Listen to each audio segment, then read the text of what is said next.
আসসালামু আলাইকুম। হ্যালো, আসসালাম ভাই, জি জি। কি অবস্থা? রাতে হ্যাঁ, দিবেন কবে? আমি তো এখন ফাইল পাঠাচ্ছি সে মাননীয় প্রধানমন্ত্রীর অনুমতির জন্য। আসলেই তারপরে তারপরেই হবে আর কি।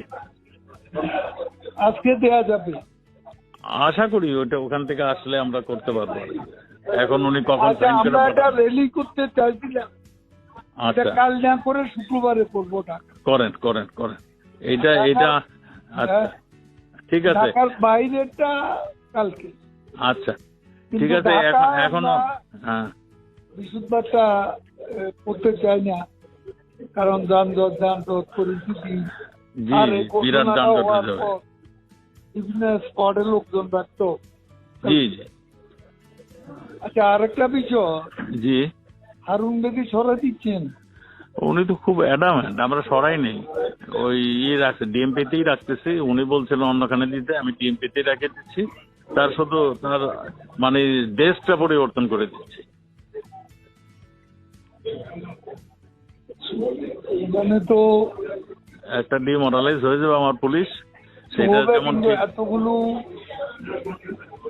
এই যে আমাদের একটু পানি আসছে তো কিছু অ্যারেস্ট করার পর, রাইট, সেটা তো এটা আপনি একটু বলেন। আমি তো বলতে বলতে আমি টায়ার্ড হয়ে গেছি।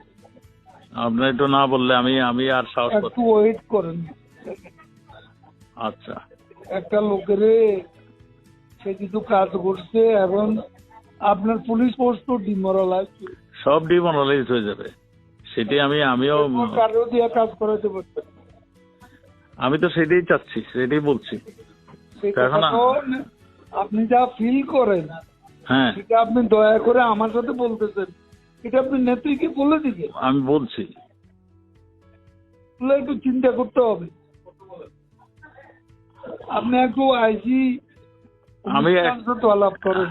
হ্যাঁ, ওনাদের সবার সঙ্গে মিটিং করেছি।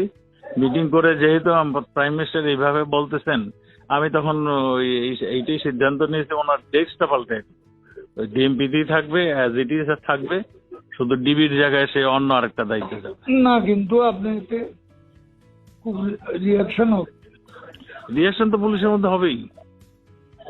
সেটা একটু চিন্তা করার জন্য একটু রিথিং করবেন না? আমাকে তো বলতে আজকে রাতের মধ্যে করে দিবে, আমাকে বলতে দিছে। আজকে না, 7 দিন ধরে আমাকে বলতেছে, 7 দিন ধরে কন্টিনিউয়াসলি। আমি তো এতদিন করি নাই। ঠিক আছে, একটু চিন্তা করুন। আচ্ছা